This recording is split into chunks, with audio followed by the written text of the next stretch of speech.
Welcome to Your Personal Power Pod, a podcast about aligning yourself with the life you want.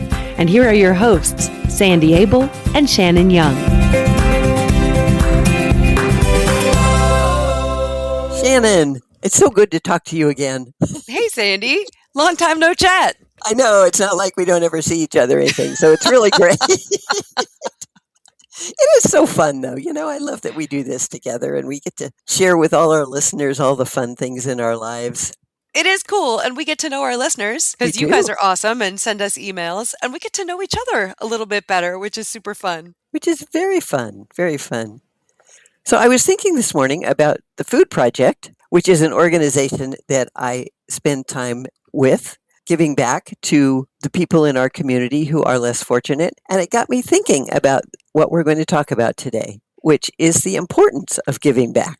And I'm wondering if our listeners give back in various ways. I'm sure they do because we have awesome listeners. Tell me what you mean by giving back. Well, if you have food, clothing, shelter, safety, security, and a few comforts, then you're very fortunate. Yes. Because many people don't have these things, and they're just things they hope and dream about, but haven't been able to achieve. Mm-hmm. So if you're fortunate enough to have that, you feel safe and secure, it's important to be able to appreciate that and give back to people who aren't as fortunate as you are. And you can do that in a variety of ways. You can give your time, you can share your skills or your resources, or you can even offer up your voice to represent and advocate for people who maybe aren't as heard as you are. Exactly. And it's all about strengthening your community and seeing other people and showing up for them. You can volunteer at a local shelter or tutor a younger student or donate to a cause or check in on a neighbor.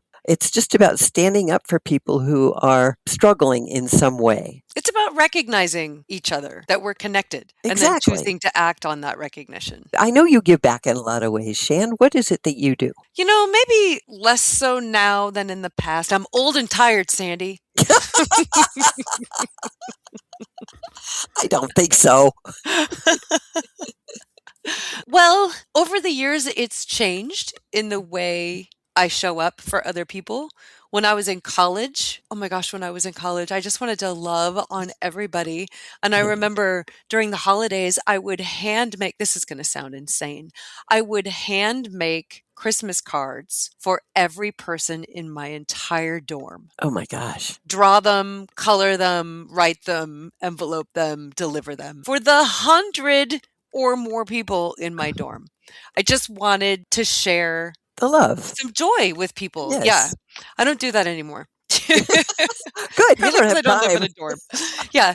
As I got older, it looked like doing things in my media sphere because I was working in news. So working the MDA telethon or going to MDA events, food drives, coat drives, stuff like that. Now I do this really cool podcast with my mom, and I volunteer with some organizations like the local search and rescue team, although I'm not as involved in that as I would like to be given the health effects of last year, but I'm working on getting back into it. And I've been on boards and stuff over the years. So it just varies on where I am in my life and what my time and energy looks like. Oh, and I, thanks to my cool mom, donate to the Food Project also. You do so many things. How about you? You're very involved. I'm really involved in the Food Project. Yes. For anybody who doesn't know, it's a national thing. What we do, I'm what they call a neighborhood coordinator, which means I go around to all our neighbors and give them a green bag 6 times a year. They fill it with non-perishable food and put it on their porch. Then my husband and I come around on the specific date and pick up their green bag and leave them another one for the next pickup and take the bags to the local food shelters. It's a wonderful organization. It hugely impacts the community. And it's so easy. It's so easy because we all work together to make it happen. And what we're doing is making sure that the hungry families in our community are fed. They have plenty of food, and that is so important. Especially since we had a giant fire a few years ago that wiped out a couple of local communities. And so a lot of people wound up homeless or without jobs. Just being able to provide some necessities that the previous month they would have been able to take care of for themselves, but all of a sudden life did what life does and pulled the rug out from under them, they're in a situation they never dreamed about being in, and we were in a position to help. So that kind of thing is just really cool to be able to do. Oh, it is. It's wonderful. And after every pickup, the board of the food project sends out a report. They call it the green bag report that tells us how many thousands and thousands of pounds of food we collected and how many meals that translates to. Hmm. If anybody's interested in learning more about it, go to neighborhoodfoodproject.com, and that's the national organization, and you can learn all about this amazing organization. You can also email Sandy or email us at the Your Personal Power Pod site, and we can send you some links. Absolutely. But that's the one way that I give back. I've been on several boards over the years. It's important to know that giving back helps build strong communities because when people support one another, problems become easier to solve, like the food insecurity. Hmm. A neighborhood where people volunteer, share resources, and look out for each other is safer, healthier, and more resilient. And small actions add up. One person helping another can inspire a chain reaction of kindness. And I've learned Yeah. that through the food project. I know all of my neighbors because I have at one point knocked on their door and introduced myself and asked if they wanted to be part of the food project. They always say yes and then give me their email address. And so now it's turned into a neighborhood watch organization also because I have everybody's email address. If something happens in the neighborhood that is a little sketchy, they let me know and I make sure everybody else knows so we can all be more vigilant. You created a network. It created a network and it helps strengthen our community. You know, one of the other things you do that is not locally focused, but is somebody with lots of means and who's had a whole lot of success in life giving back is the Dolly Parton Library Project. Oh, that is a wonderful thing. If you don't know about the Dolly Parton Imagination Library, please look it up. Hopefully, you have it in your community. And Dolly Parton doesn't want American children to be illiterate. So she has created this incredible foundation, the Imagination Library, where they partner with local counties and organizations in counties, like ours is partners with the Rotary Club. They provide free books. If you have a child under the age of 5, you sign that child up and that child will receive a free book in the mail every month until they turn 5. Addressed to them, which is really cool. Addressed to them. It will come to your house addressed to them. And it's a beautiful, wonderful way that Dolly Parton has given back. I'm so excited about it. I stop people in the grocery store if they have a You small accost child and people. say, "Do you know about the Dolly Parton Library?" And if they don't, I hand them a little flyer with the website on it so they can make sure their children have books. It's just a wonderful thing. The second reason giving back is important because it helps create fairness. Right. These are kids who might not ever have a book of their own. Yeah. And it makes sure that they are able to have, like with the food, what the people who have more money have. It's not about Mhm. the money, it's just about supporting. Closing gaps. Exactly. Although it doesn't fix everything, it moves society closer to fairness and dignity for all. Yes. And I mean, one of the things I've really noticed, especially with the Food Project and the Dolly Parton Imagination Library in your life, is that they provided some really big benefits to you too. You never would have gone up to a stranger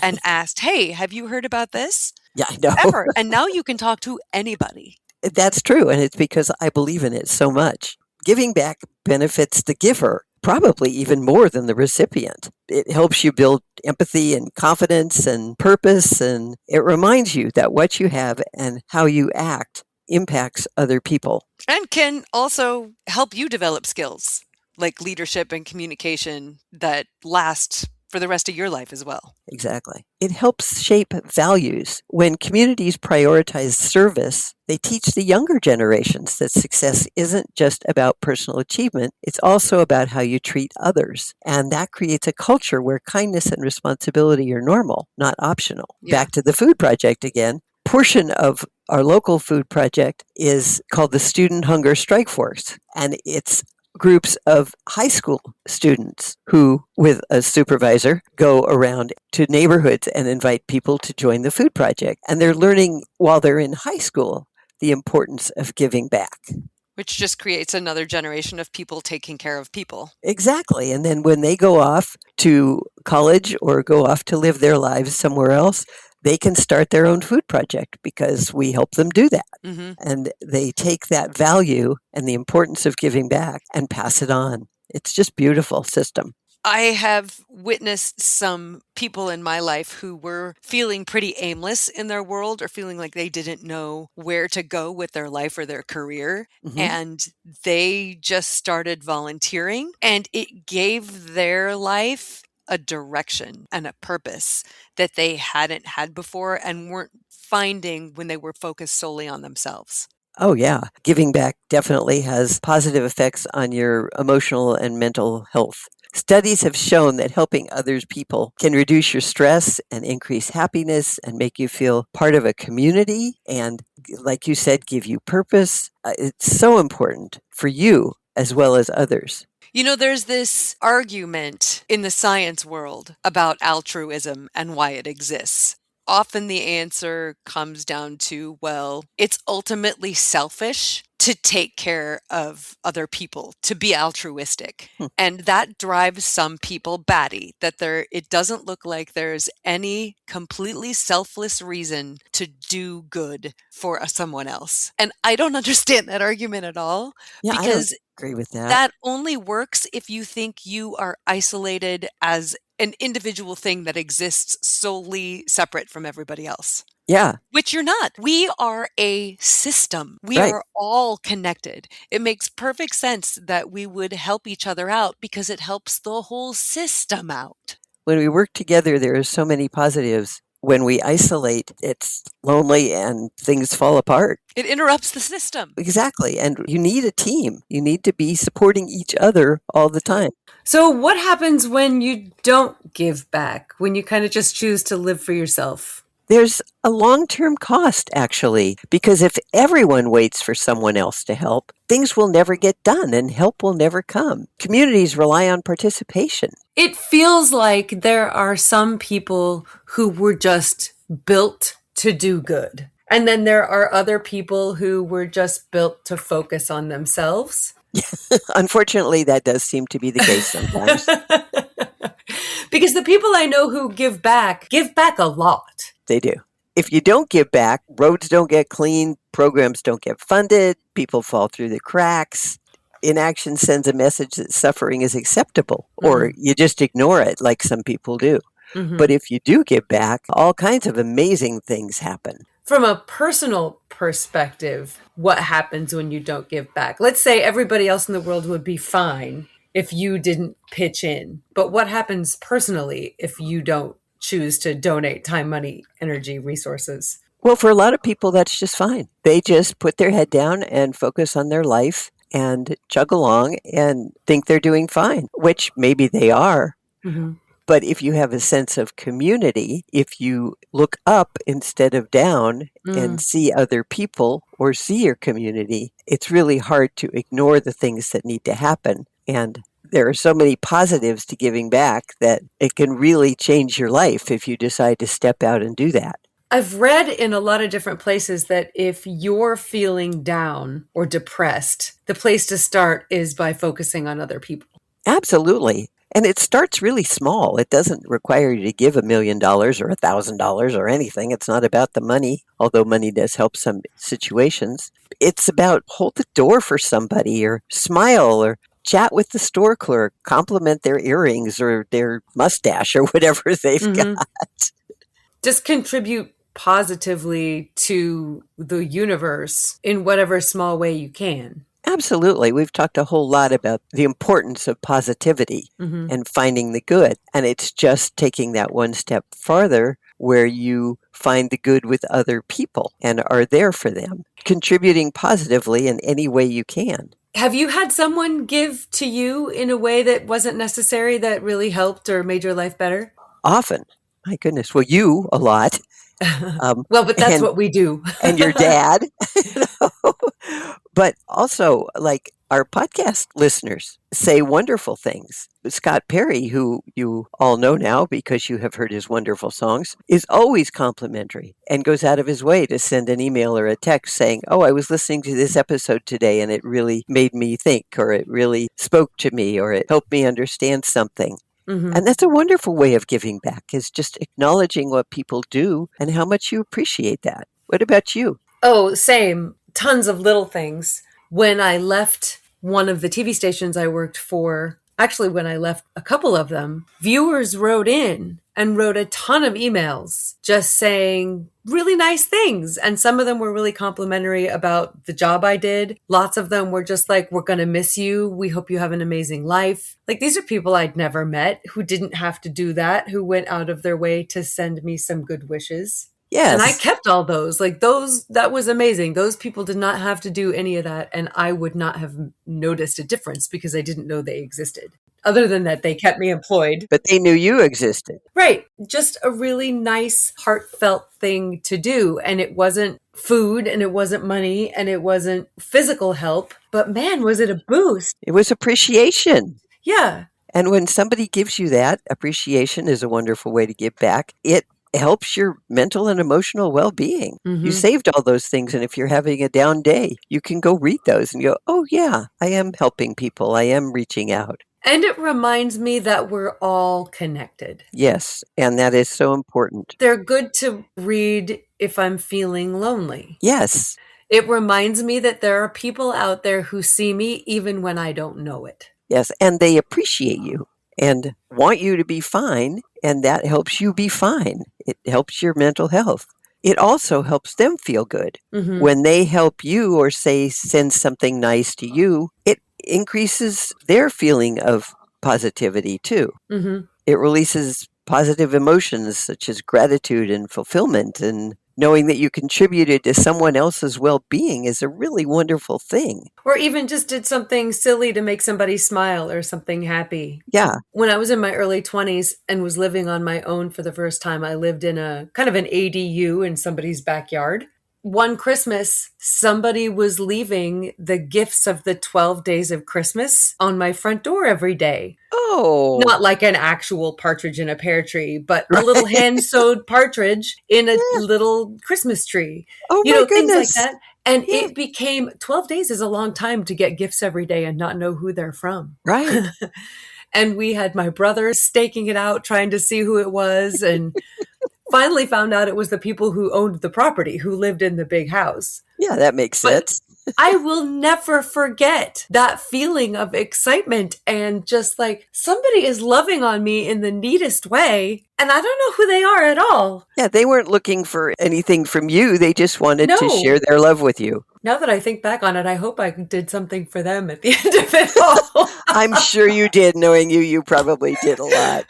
It just was a little reminder that someone was out there seeing me and wanting me to smile. It's just beautiful. And giving back reminds people that fulfillment often comes from that kind of connection. It's so important. It's important for the giver as well as the recipient. It feels so good to give without an expectation of getting anything back and to give without recognition. I don't need people to know that I'm donating food to the food project. You know, I just want people to eat. Yes. And you feel good about that, and the people who receive the food feel good about that. And giving back sets an example for others too. When they do know what you're doing, they might go, oh, tell me about that, because kindness is contagious. And when people see others helping, they're more likely to do the same. So it Oh, creates I a like ripple that. effect. Kindness is contagious. Yeah, The pay it forward idea. right. Where one good action inspires many more. Yeah. I remember going through the toll booth on a bridge in California, and it was like every person was paying for the car behind them, Oh, fun. which was fun. And I don't know how I figured that out. But then the guy behind me didn't. Like, I forget how it happened, but the chain got broken somewhere. And I Oh. was so disappointed. And it was funny because it was just like $1.25. It wasn't a big deal. Yeah, But I right. was like, how hard could it have been to just keep that going, you know? Yes, what a fun thing. And it's just people supporting people they don't even know. Yeah. And you know, if you grow up in a family or with a group of people who are generous and you see that modeled by your family or your teachers or whoever, you're likely to grow up to be an adult who carries those values and creates a cycle of compassion across generations, which is so important. So we all have that community. We are there for each other. It's beautiful. There's so many wonderful things about giving back. in whatever way fits for you. Yeah, it can be structured, it can be part of a larger organization, or it can just be the little things you do as you go about your day. Exactly. Just appreciating somebody or leaving a partridge in a pear tree on somebody's doorstep. So the bottom line is that giving back is essential because it strengthens communities, builds empathy, and supports personal growth and improves overall well-being. It reminds us that we're connected and that our actions matter. By choosing to give back, we help create a more caring, resilient, and hopeful world with one act of kindness at a time. Thank you, Mama. And thank you, Shani, for being the wonderful, big-hearted, generous person you are. I am so proud of you. Oh, thank you. Well, the same. You raised me, so you get all the credit. No, You are who you are because of who you are. And it's important that you own that. Well, thanks. I feel the same about you. And we love you guys too. Thanks so much for listening. We want to know when you've given back or when somebody has helped you out along the way. So drop us a line. You can do that wherever you stream, or you can just go to our website at yourpersonalpowerpod.com, click contact and drop us an email. We'll reference it on the air. And then also you can check us out on YouTube. Be sure to invite your friends and family to join in on the fun. And if you want to learn about coaching and how it can change your life, get in touch with Sandy at insidejobscoach.com. We look forward to hearing from you. And until next time, find your power and change your life.